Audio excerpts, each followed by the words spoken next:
Hello, everyone, and welcome to the Maxon booth here at SIGGRAPH 2024. I'm your host, Matthias, a.k.a. Major VFX on all the socials, showcasing here at the Maxon booth amazing artists from around the world and how they use Maxon 1 in their workflow to create some of the most stunning, beautiful imagery you'll see on any screen. One of those people is to my left, Denver local.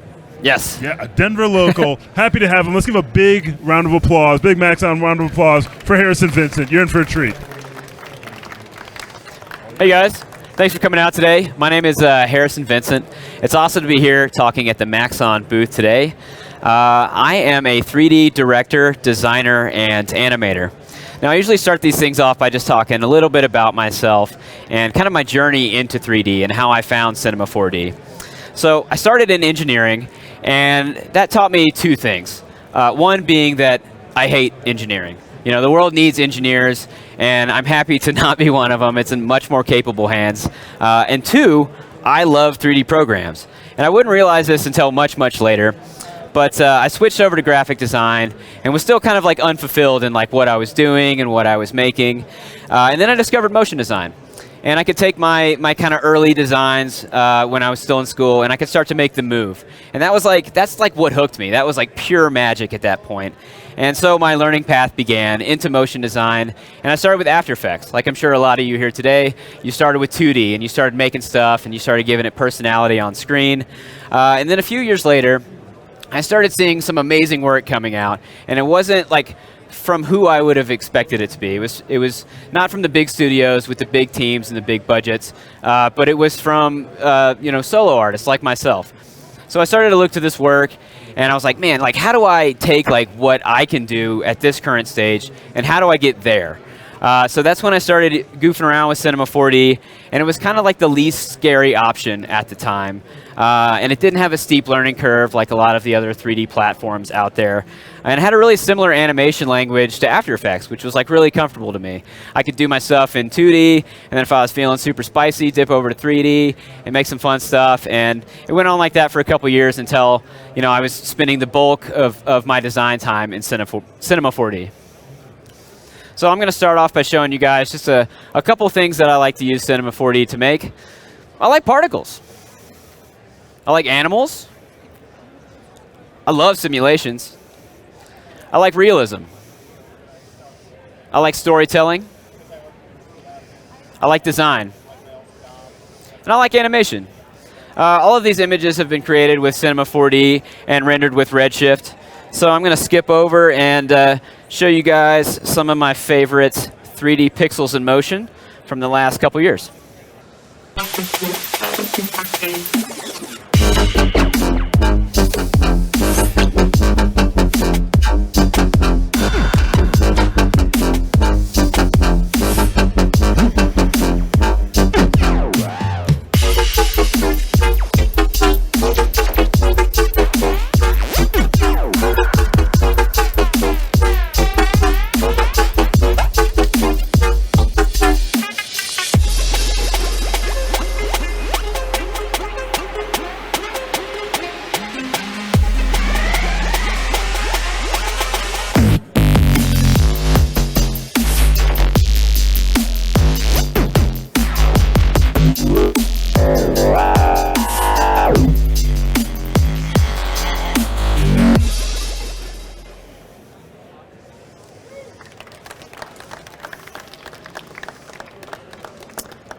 Thank you. Yeah, that was all made possible with Cinema 4D and the Maxon of the Maxon family of products. A lot of those shots were rendered with Redshift. A little bit of Houdini in there, but mostly, yeah, 90% of that was created in Cinema 4D. It's been my main kind of 3D hub for the last 12 years professionally, and that was probably like a 50-50 blend of client work and personal work. Now, in the past talks I've done. I've talked a lot about personal projects and how like they're a huge tool for me to kind of express myself as an artist, and I've gone over some of the techniques that I've used to create them. If you all want to check out any of like the past like short films and personal projects that I've kind of produced over my career, you can check them out on my website. But I kind of like looking back to these from time to time because whenever I'm feeling like creatively stagnant, I can kind of like look at these and be like, oh man, like I was like super stoked on learning how to make sci-fi planets, or like I was really into figuring out procedural landscapes. So that's kind of like a cool tool to have in the back of your pocket to remind you that, like, you know, we're all students here. We're all going to keep learning. We're all going to push, you know, the limits of the things that we can create in 3D programs. But I won't get into the myriad of reasons, you know, why you should do them and why they're like a huge beneficial thing for building your skills in your career. Because today we're going to shift gears and we're going to talk about client work. You got to do it. It's a necessary evil. And people in the past have kind of asked, like, you know, outside of making these like weird little existential short films on the side, like what's like your dream project from a client? And I would say that like product origin films are definitely like right up there, because you know, it allows you to be like just as abstract and just as experimental as a lot of your personal work, but on the client side. And there's a great potential for some fun motion. They usually kind of have like a loose narrative throughout. And you don't have to be so literal, you know? You can illustrate product features with abstract interactions, usually by way of simulations. Here's a few simulation-based animations from past product films that I have done.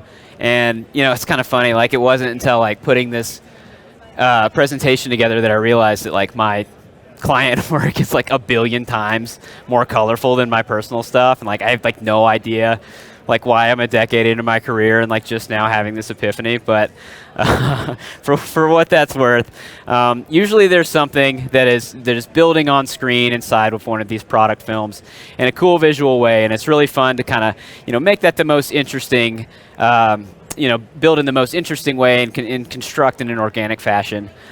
So that leads us to the topic of today's talk, or rather, faking simulations with Mograph. Now you may ask, Harrison, why on earth would we want to fake a simulation? Cinema 4D has like all these incredible simulation tools, so you can simulate things from like cloth, rigid body dynamics, hair, and smoke, and they just did this like huge rollout to their new particle system. Why would you want to fake it? Well, you know, everything comes with a cost, and simulations do look beautiful, but they save time on traditional keyframe animation. But typically, you know, when you're up against a client deadline, you don't have the luxury of time. And you're going through multiple rounds of tweaking and rendering and swearing, and the end result is often super hard to art direct. So how can we get like an organic animation with an art directable end result that appears fluid and possesses all of the qualities that we love about simulation, right? Well, that's the $1 million question.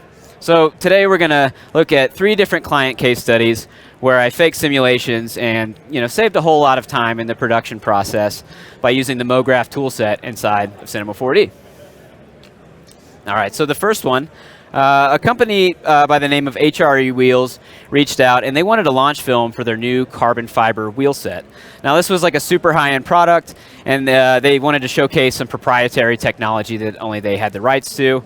But the brief was pretty open. They really wanted to focus on, you know, several key features, you know, as is kind of par for the course for these types of products. But they wanted to start with just 6 electrons on screen because, duh, that's how many electrons are in the element carbon, right? So they wanted, their whole thing was this carbon rollout and this carbon fiber wheel set. So I had a little bit over a month of production time to kind of like bring this to life. So I'm going to go ahead and play the final spot, and then we're going to take a look at one of the shots, and then we're going to build it from scratch in Cinema 4D.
Nice. So this was a super fun project to create. Definitely a lot of simulations going on. So any way that I could kind of like fake a simulation and use the Mograph toolset to have a more like art-directable end result was definitely, you know, I would take every chance to do that I could. So today we're going to focus on creating this shot. And the client was really particular about creating this kind of 2x1 basket weave, because that was the weave on top of their carbon fiber sheet that they were making this wheel set out of. And that was kind of like the strongest pattern of carbon fiber arrangement that was kind of on the market at the time. So we're going to create this procedural setup completely from scratch inside of Cinema 4D. Hop over here. Crack open a brand new file, nothing in our viewport. What could go wrong? All right, so in order to create this, this weave animation, we're going to start with a mow spline. We're going to start with one thread, and we're going to drop that into our scene. And right now it's not long enough, so let's give it a length of 1,000 centimeters. And just to keep everything super clean inside of our scene, we're going to make it a line. And we're going to go over and reorient our camera a little bit here. And right now, this mow spline is super flat, and we want kind of some peaks and valleys, as you see, like in a weave. You want these different pieces to kind of interconnect. So let's click our mow spline and bring in a formula effector. Now, right out of the box, if we just kind of like go through our timeline, it's got this kind of snaky motion. So that's a good start. We see that it's affecting our mow spline, but we want to change a couple things. So if we go into Parameters tab, we can just clear out the displacement on the X, and we want it to happen in the Y. So we'll just put 50 in there. And then we'll go down to our formula field inside of our formula effector, and we see T. Now T stands for time, and that's what's driving the animation inside of this. And we just kind of want it to be a constant. So instead of T, we're just going to replace it with a 1. And if we twirl down our variables, let's give it a frequency of 5, because we want a couple more peaks and valleys as we kind of build out this weave animation. All right, so next step, now that we have our mow spline in our scene, we want some geometry that can be displaced on the spline. That's going to ultimately be like our ribbons of carbon fiber. So let's bring a null into our scene, and let's call it instance. Remember to keep your files tidy. So inside of instance, we're going to grab a cube. We'll drop it in there, and let's make this like some of the dimensions that we made our mow spline. So we know that we want it 1,000 units long. Let's give it 3 units of height, and let's give it 30 units of width is probably a good place to start. And let's take this and let's just offset this inside of our instance null, because we're going to take that null and we're going to instance it throughout our entire setup. So later we can replace this cube that we're just kind of using to preview things inside of the viewport with something a little bit more high poly to get a little bit more detail out of our renders. So let's bring in another null, and let's just hide this whole hierarchy in here so we can keep our viewport super clean. And let's select instance, and we can bring up Shift-C on the keyboard, and we have our commander, and we can just type an instance right here into this field. We don't have to hunt around for it anymore.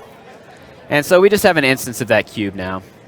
And we want to wrap this cube around our mow spline. So we can just hit Shift-C again, and we can bring in a spline wrap. There we go. Nice, and we'll just make this a child of our instance. And inside of our object settings, we can just bring our mow spline that we've already affected, and we can just change the axis right there. And we don't see anything going on here because we don't have any segments on our z-axis, and we want it to deform on our mow spline accurately. So we can just type in 150. Bam, nice. Now we see that deforming perfectly to our mow spline. Let's hide our spline wrap UI right there, just so that we can keep it super clean inside of our viewport. And we can go down here and start messing with our offset. And this is what we're going to use to animate our threads as they weave together.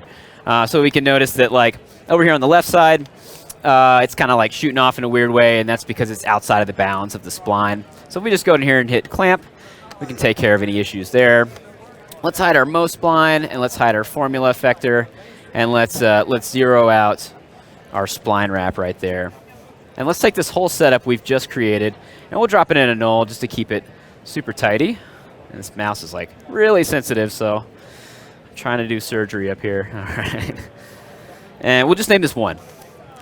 So now that we have like like one thread guide. We need to iterate this out into space. So we have multiple threads, we want them intersecting, and then we can take that whole setup and have it come the other way, and then we can have both directions of threads weaving together in space. So in order to do that, let's take our null that we've labeled 1, and let's drop it inside of a cloner. And we can start building out the rest of our weave animation. And we'll just name this weave. All right.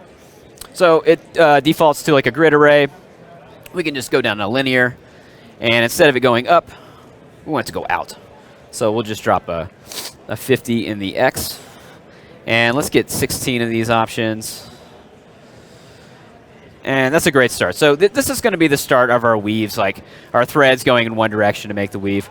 And you may notice one thing, that like the offset of each one of these peaks and valleys is the same all the way across. And we don't want that. We want them kind of tiled in a way where each formula effector is kind of offset just a little bit, and they have like a nice kind of offset pattern, like iterating throughout all of these weaves. So let's just go ahead inside of our cloner, and let's take our null, and let's make 3 more copies of it. And we'll just name this 1, 2, 3, and 4. Let's open all these up. So if we go into the formula effector that we made some changes to initially, we just put a 1 in there. So in our second iteration, we want to just make this 1.25. So we already have a 1 in there, so we can just add a 0.25 on there, and we can see that we have an immediate change in our viewport, and our formula effector is getting offset a little bit. So if we just kind of do this all the way down the line and make this 1.5, and then for the last one, let's make it 1.75. And then that way it just picks it back up again and repeats on itself. There we go. And we have a nice kind of like offset pattern. Let's open up all these formula effectors real quick. Not that. And we'll just bring the strength down a little bit. Something like this is going to be a little bit closer to what we want inside of our scene. Man, this mouse sensitivity is like just massive. Okay. All right, so let's go ahead and start throwing down some keyframes in our scene so that we can get these threads animating. So if we select all of our spline wraps by just holding down Control, we can go down here, and we're going to animate our offset. So at the beginning of our sequence, let's drag this all the way to the left. Maybe like -90 is a good start, and then we'll go to the end of our sequence, and we'll make it -10, and we'll set another keyframe, and we'll scrub through. Awesome. That's a great start on how we want our threads to move. We might notice that we only have our threads moving in one direction at this point. So let's select our cloner, and we're going to make another instance. I know, so many instances today. So we'll type in instance, and we'll hit OK. We'll drag this guy down here, and let's make it a render instance because we want an exact copy of all of the attributes that we add into our cloner. And we can just kind of bring this guy around. Let's make it -90. And I kind of already figured out what these dimensions were ahead of time for this specific composition of weave. And if we just put these guys in here, bam, that's perfect. So we start to see that, we have our different weaves going in different directions. And yeah, this is starting to work. We got some going over, we got some going under, and if we kind of like mouse through our animation, we can see that we don't have any intersections anywhere, and that's great. So what do we have? We have all of our threads starting in one direction, no intersections, but we're left with, I don't know, like a pretty boring animation at this point, right? Like when you see something weaving together in an organic way, you want parts to be like have looseness, you want parts to be tightened together, and you want secondary animation to kind of like glue this whole thing together. So we can start building that inside of our scene. So let's open up all these guys, and let's select all of our formula effectors. All right, let's, honestly, let's crank our strength way up, and let's go into our Fields tab. And we can add a solid in here, and we can actually control our strength inside of the Fields tab. So we're going to add a solid in there, and that's starting to work. I think, honestly, we could probably go back up here to cube and just make our cube like a little bit wider because that's being like instanced, throughout the whole setup that we've built so far.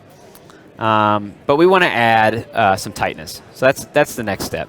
So let's bring in a linear field. And immediately you see our formula effector come back at full strength. So let's hit Z+. And we'll just drag this linear effector. And now we can start to see that we can control the tightness of our weave at certain parts throughout. And this is really what's going to kind of give it that second layer of polish and start to make it feel like more of an organic simulated animation. So if we go to frame 1, we can drag our linear field all the way over here. And let's see which one of these is controlling it. Is it this guy? Yeah. That's what we want. So let's set a keyframe right here. And we'll drag it all the way to the end of our animation. Somewhere like there. I think I actually might have just turned fields off. No? I don't know where the UI went in the scene, but this is exactly what we want at this stage. So if we just let this play,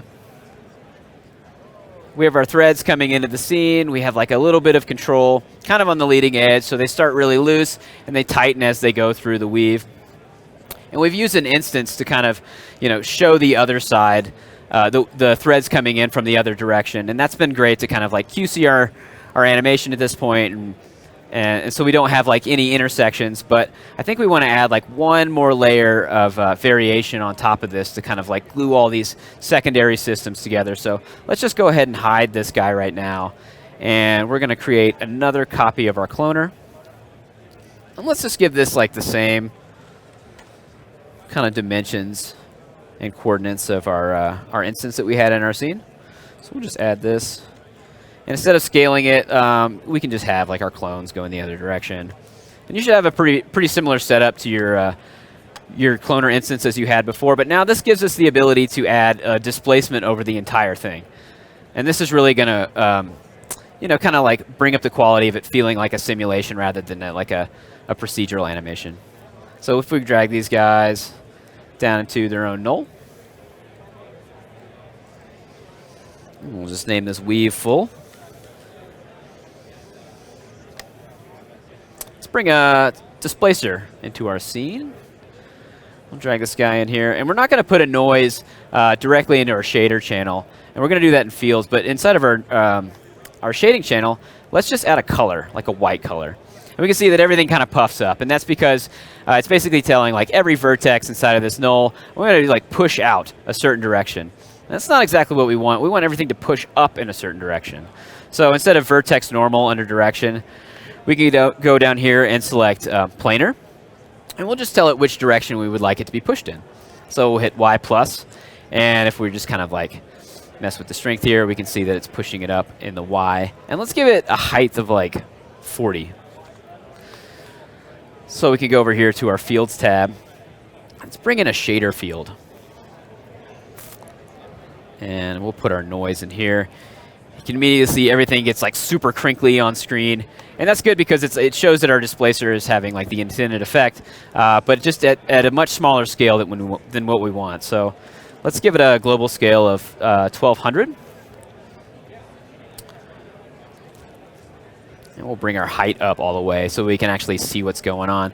And even at its most extreme example, there's pretty minimal clipping of these things coming together. Obviously, we're not going to do it this high. We just want a little bit of displacement kind of on top of all of these different systems working together.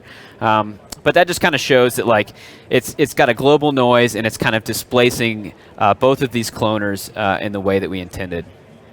So let's go down here, put a value of 40 in there. And let's give this noise a little bit of animation. We can just go down and let's give it an animation speed of 2. It's probably be a little bit too fast, but at least we'll be able to tell kind of what's going on. And we go back in the beginning of the animation and we play it. So we have our threads coming from different sides. We have them weaving together in a way that you don't have any sort of geometry intersections. We've created some tightness controls that gives the leading edge, an area for the thread to kind of come out before it tightens. And then we've added a tertiary layer, which is a global noise that kind of glues all of those different animation systems together. So you may have seen in the animation from the spot that I showed earlier that like these ribbons were like packed with like lots of thread detail. Like they were carbon fiber threads. Like if you were doing like a commercial for like, I don't know, like deck furniture or something like that, and you were making like some wicker chairs, this would be great. You know, you could throw like a nice wood material on this, hit render, throw some lights in the scene. But we want like a little bit more detail. So how can we create that? So let's hide our weave full for 1 second, and then let's grab one of these Mo splines that we use to build this existing setup. We can bring it back into our scene, and let's zero all this stuff out real quick. But this will have the size that we want in our scene, and we can see that it's still being affected by a formula effector, so we can just turn that off. So let's take this Mo spline, let's drop it in a cloner, like such, and we'll make it linear, and let's get like 40 of these, and then we'll just zero everything out. So they're all in the scene, they're just sitting right on top of each other, and let's get a random effector. And yeah, so this is exactly what we're looking for. And so we can use our, go inside of our parameter tab under position, and we can start to use these attributes to, I don't know, art direct the dimensions of our packed carbon fiber ribbon. So let's give it a height of like 3, and we're just gonna pretty much like steal some of the dimensions of the cube that we had previously in the spot. So let's give it a height of 3. Let's actually give it a width of like 30. And I still kind of want like a bit of like a ragged edge, like a little tapered edge, because that's going to be like really nice in render, and it's going to make it feel like it has a little bit more kind of like organic variation. So let's bring that in just like a little bit. We can kind of see that edge right there. That's going to work great. So let's click on or right click on our cloner and go to connect objects and delete. And yeah, now that's a lockdown object that we can just drop inside of our instance null, and we can turn our cube off. And we'll just name this threads so that we can be super tidy. And if we go back down here and we turn everything on, our whole system works now, and we have detailed splines that are following the position of those cubes before. And if we actually play through it, I'm just actually amazed like at how fast this plays in the viewport.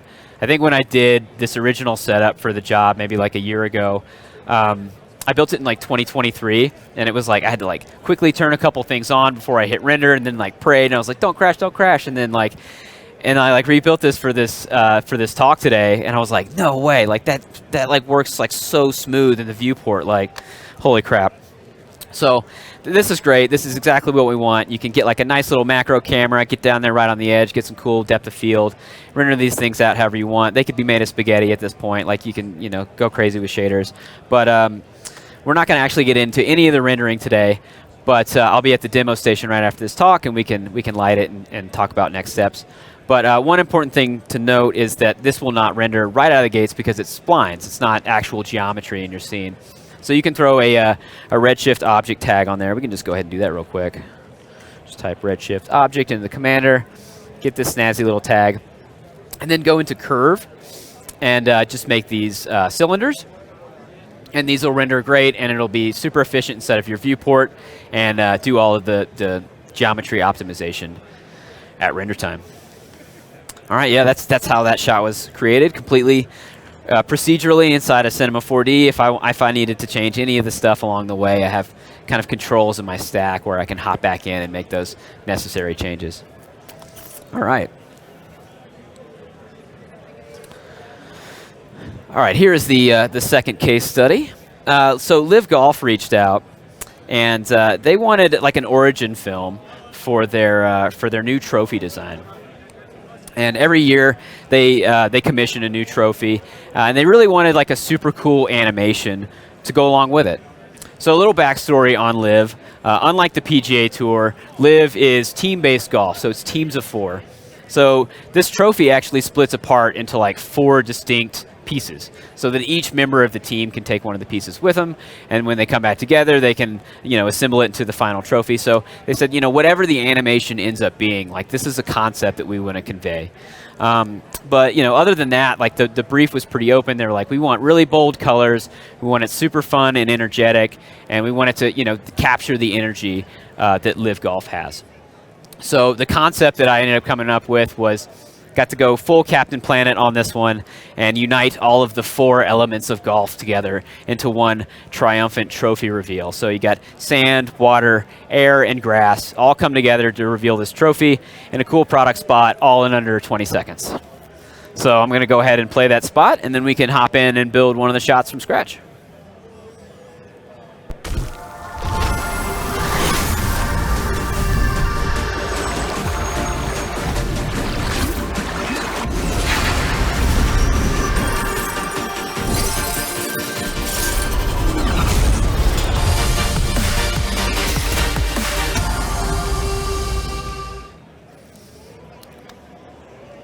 Yeah, so short and sweet, lots going on there.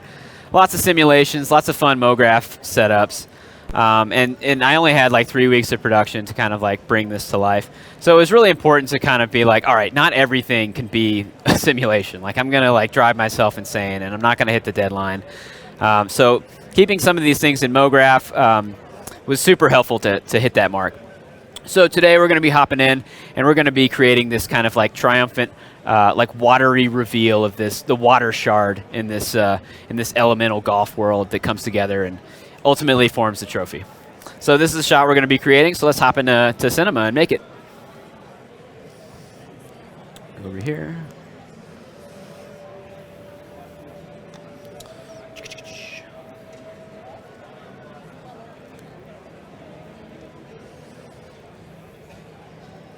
All right. So this is the asset that I got from the client. As you can see, I'm sure a lot of you have messed with kind of CAD models before. They can look great as a still or something like that, but like usually the geometry is like not great, right? Like you'll have super long pokey boys, and you'll have like small little quads and big old quads. So like if you were going to throw some deformers on top of this and start kind of like changing its form, like I feel like the whole thing would just kind of fall apart. Right, you need to take this geometry and you need to remesh it into something that is much more efficient for animation.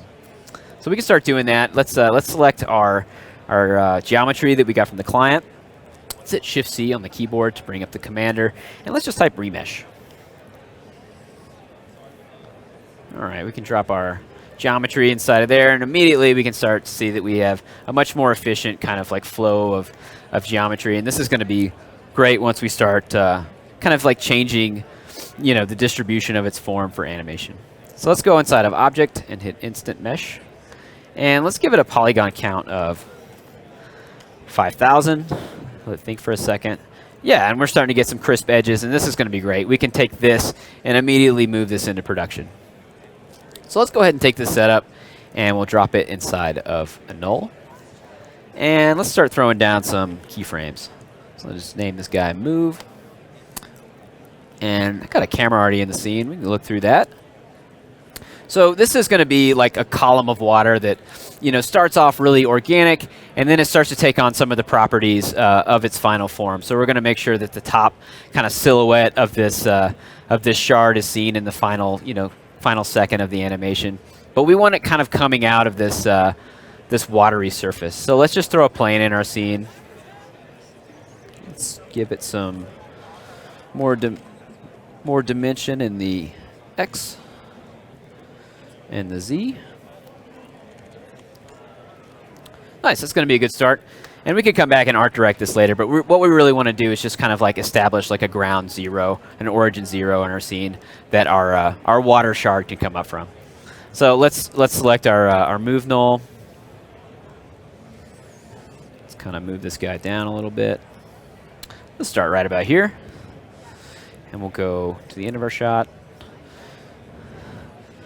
And we'll bring it up right about there. And we'll just keep this playing. And we can start stacking some deformers on top to make it kind of start to take on this like undulating, spiraling column of water that we want to reference. So we'll throw in a null. We'll just call it deformers. And we can start stacking up some displacers. So let's grab a displacer. We'll throw it in there. This one's going to be driven by noise. And I think right out of the box, maybe our global scale is a little too small. So let's make this 500. Seems like a good number. And let's bring up the height a little bit, because we kind of want this like almost like globular kind of look. But right now our noise is pretty static. You know, it's not really adding anything to the animation. So let's give it an animation speed of 1, so we get this kind of like boiling movement. And we kind of want it to like match, you know, the position of our water shard as it's revealed. So we can go over here and let's make it move in the Y. So maybe a -1 in there. And a speed of 1. And now we can see that, all right, this thing is starting to like boil up from the depths, and you know, all of its energy is starting to create the top of the shape. So this is a good start. I think it's, you know, I think the size of its displacement is good, and the amount that it's being displaced is good.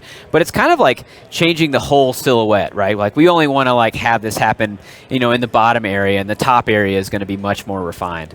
So we can do that by just setting up a simple linear field inside of our displacer. So if we go into the Fields tab, we can grab another linear field again, and we'll set this to maybe the opposite of that, -Y. Yeah, so that's going to work. So I think right about here, you know, we want our water shard to be kind of fully displaced, fully abstracted, and we can set a keyframe on the Y for that.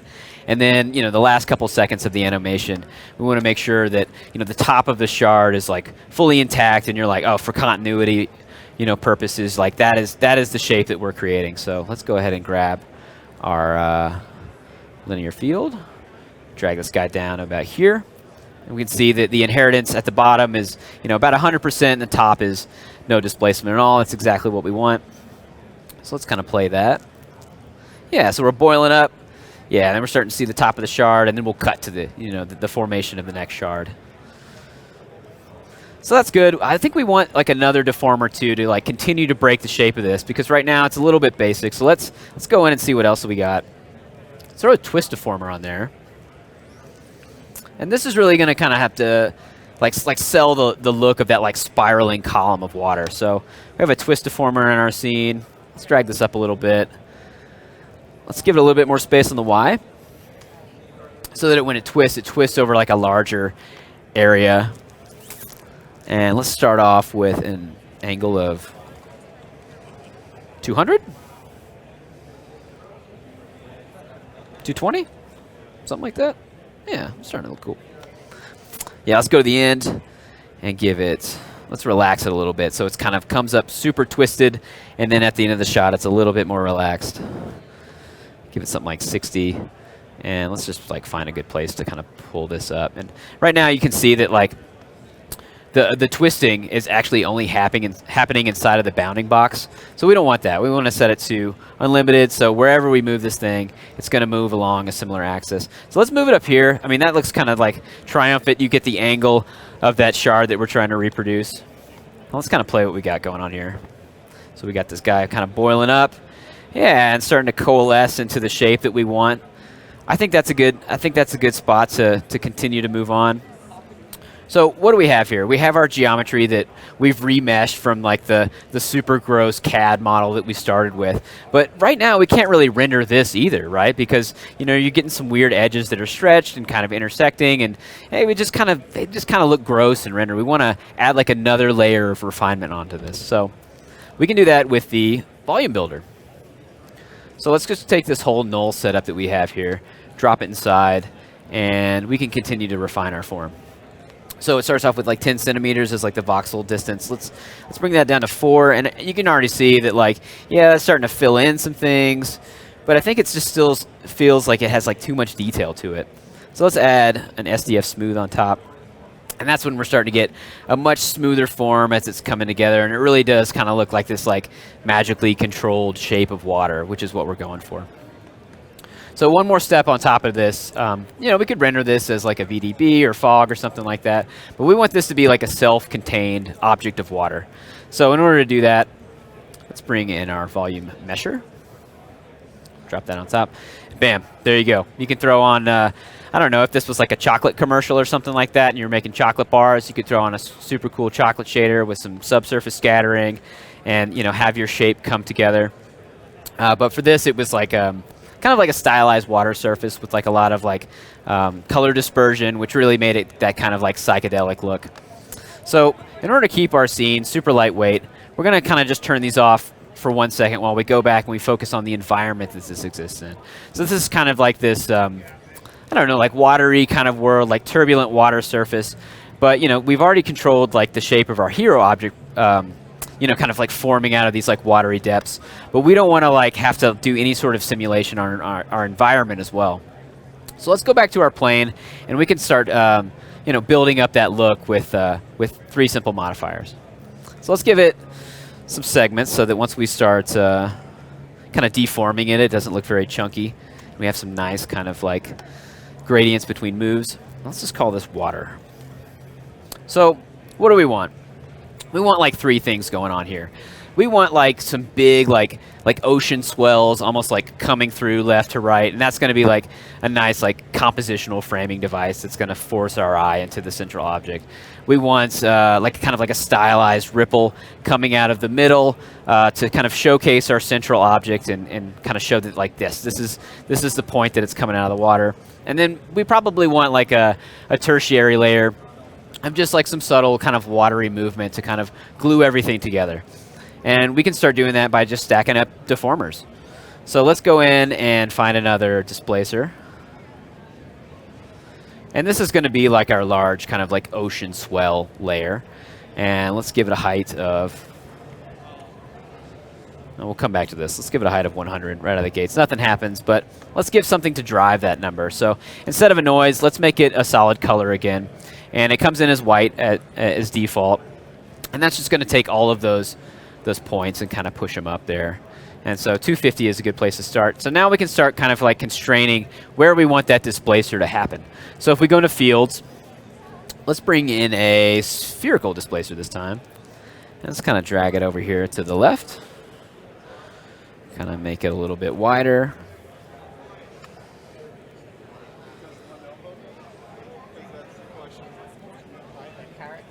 There we go. And let's bring its inner offset in a little bit, and let's make it curve. And here we can kind of like art direct, like what the shape of the fall off is, and ultimately like what the profile of these like kind of ocean swells are. Let's duplicate this out a couple times and kind of place a few of these in our scene. Let's go outside of our camera. And if we go into our Fields tab, we can just drag those 2 copies that we just made all the way down. And they're all duplicated on top of each other. But if we start to spread them out, we can see that each one of them does in fact have like an inheritance on our displacer.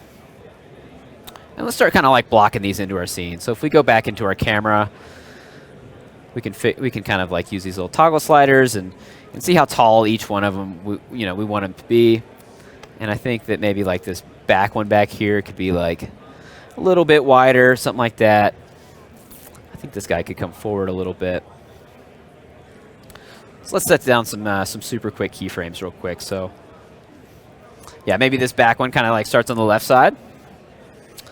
And then we go to the end of the animation. And we'll just drop it over here.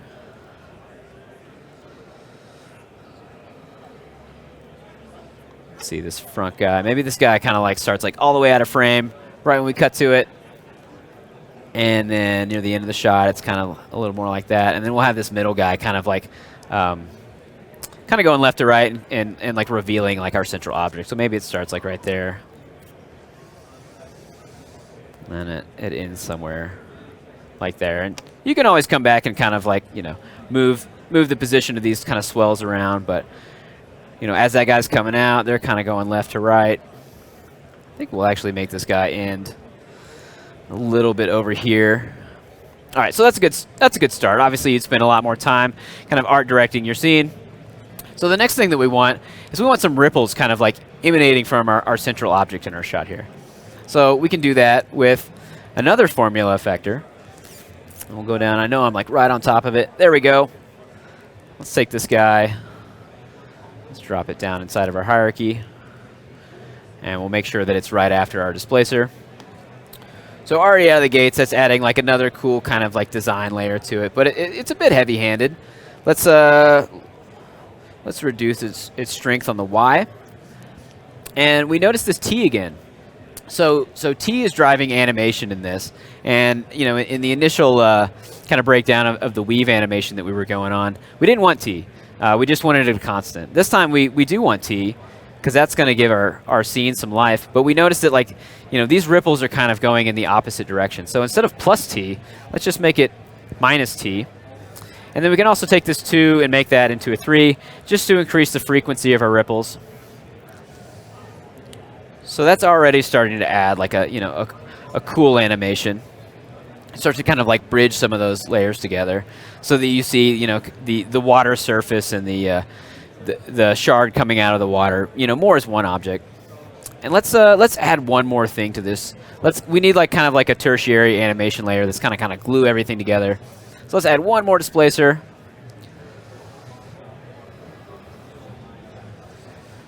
We'll add this down here. Let's actually turn these first 2 off so we can actually like see what's going on. And we'll throw another noise in there. You can try a bunch of different noise types, kind of depending upon what you're looking for. But I think just the default one is probably good for our purposes today. And let's just increase that global scale a little bit. And let's give it an animation speed of 0.5. And we kind of want it moving left to right as well, like matching the animation of our swells, on top of our water surface. So let's give it a movement of -1 in the X and a speed, and let's kind of just scrub through. Yeah, that's going left to right. I think that's going to work, but we just need to increase the height of our displacer, something like that. So let's play what we got together. And I wonder if this is going to break everything if I turn the volume measure on. But we can just keep the volume builder on for now, just so we can kind of see what these shapes are starting to look like in our scene. So we're starting out, we see like the edge of this column of magical water starting to appear, and it's starting to form. And the environment is moving around it.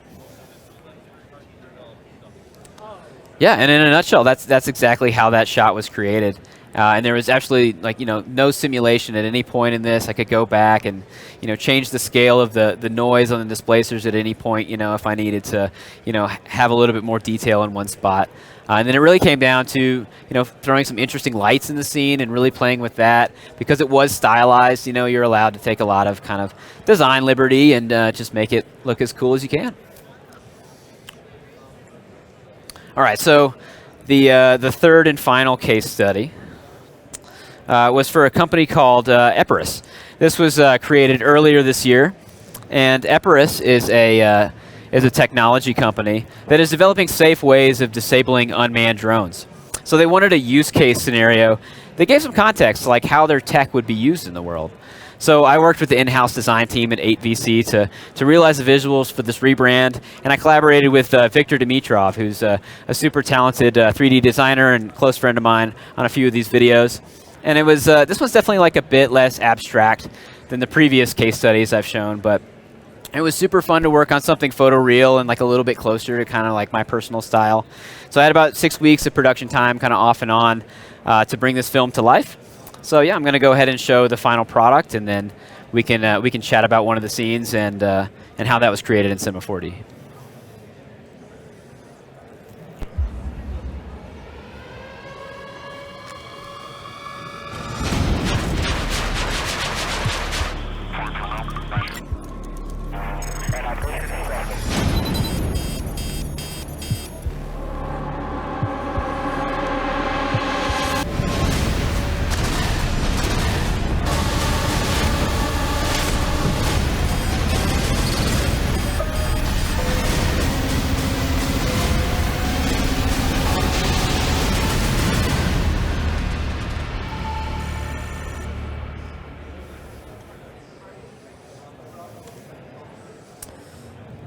Yeah, so that was a super fun project to create. That was all cinema, all Redshift. Bunch of simulations going on. We got some new pyro going on. We got a hair simulation for the grass being pushed apart down here with Quixel weed assets kind of generated on top. But the shot I'm going to talk about today was kind of this like little dogfight shot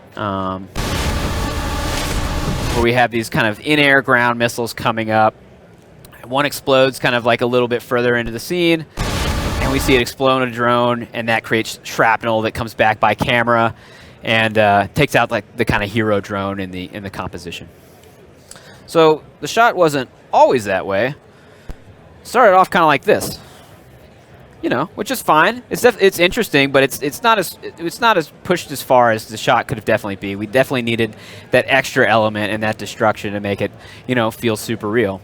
So we get the client feedback, and they're detailing this like complex physics interaction, and they're very particular about, you know, we want this drone in the end to be like a shrapnel cloud, and then that comes back by, and then, you know, by the end of like reading the feedback, like my head was just spinning. I was like, I don't know the first thing on how to, you know, make that happen on screen, like, and I was like, how am I going to have those forces? And then finally I was just like, you know what, like, it just has to like look cool. It's only got to work once, and like when you render it, you know, like it doesn't have to actually be a physically based physics simulation. So really all it came down to was like, can I fracture a drone? Yes. Can I control the spread of its pieces? Yes. So then it was just a point of like putting all those, you know, those two simple steps together and animating them inside of nulls, and then kind of using that to art direct, you know, the animation from that point forward. So let's go ahead and hop into the scene, and we can, I think we'll run a little low on time, so we can skip ahead and kind of show you how that was created. Go over here. Okay, so this is the shot. Let's kind of move the camera around like a little bit. Kind of spin up here. So it looks like a lot's going on in that shot. It looks super detailed, but really it's just like a bunch of like landscape, you know, landscape objects kind of like stacked off into the horizon. We got some forester trees using RS scatter, and I got a whole bunch of different different other elements kind of scattered around just to bring up the complexity. And then we have, let's see if we can find it. It's like a huge scene scale. Let's look back through our camera. Okay. Then we have, I believe these are from Pixel Lab. So we have like some aerial explosions that we brought in with VDBs, and we're rendering those through Redshift to get those like super cool like in-air explosions. And then it's just like a whole bunch of drones inside cloners with different modifiers on top to kind of give them a little bit of like random animation. So the client note was like, hey, we want more destruction, man. Like, how can we like really take this shot and kind of continue to push it? So if we kind of scrub through our animation here, we have, you know, this distant drone back here, and this is the one that we want to kind of like start off this kind of chain reaction of destruction. So if we have this drone over here, we just throw it inside of a Voronoi fracture, which I've actually already done, and you can see it just kind of explode immediately, and that's because it is tied to a random effector. So we have our initial geometry. We have it inside of a fracture object. Let's see if I can kind of like spin around. There we go. And this guy up here. And then we can just control its spread with the strength. So if we want like a huge explosion, we could just ramp this up into, you know, a massive value like that. But really, we just kind of want it to kind of continue to stay together, and then that cloud of debris is going to kind of move past camera. So if we scrub ahead here, we see it pop out the other side of the explosion as a debris field. I've already keyframed it past camera. And now we have like our hero drone that needs to be affected. So right about frame 45 is probably the magic number. Let's bring in another Voronoi fracture. We can just drop this down in here immediately. So I'd already animated the scene. You know, we have this like, we have all of these drones in here that are being controlled by cloner modifiers, and then we have two other drones that are kind of in there just kind of doing their own thing, and it was way easier to just kind of traditionally keyframe animate those. So I already had those in the scene, so adding these modifiers on top of it was as easy as just dragging them straight into the nulls that they were animated in. So if we drag our hero drone in here, we see it change colors. Am I doing on time? We can select our point generator, and let's make this, you know, we could just completely pulverize it and make it 3,000 parts, but I think that like it's something a little bit more realistic would be around like 75. We still want it to be kind of chunky. And let's go through our motion camera. There we go. That's back to our original camera.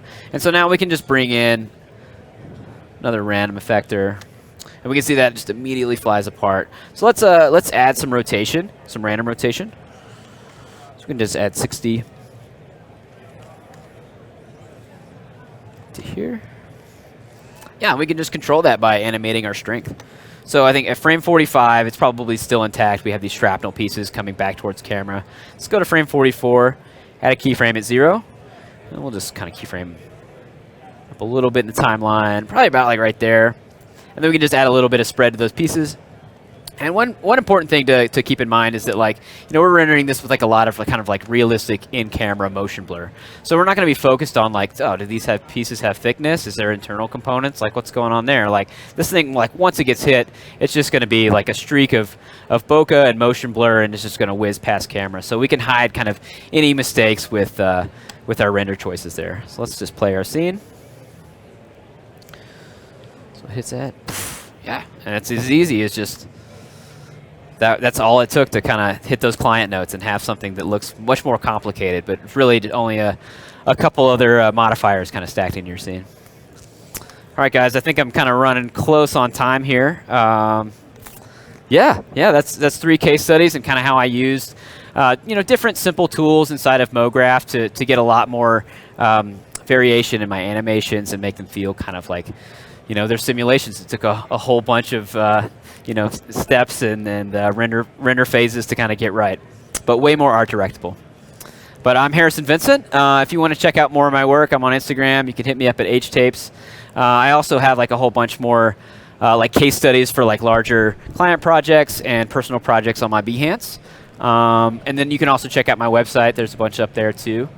And yeah, and if you have any more questions, kind of after this, I'll also be at the demo station, so come bug me. Awesome. Let's give Harrison a big round of applause. Great stuff. We do have time for 1 or 2 questions before he heads on over, if we have any from our live audience. If not, he'll catch you over at our partner station right over at Dell. And stay tuned here. In the next 5-10 minutes, we'll be up next with Sam Switandi. Nice.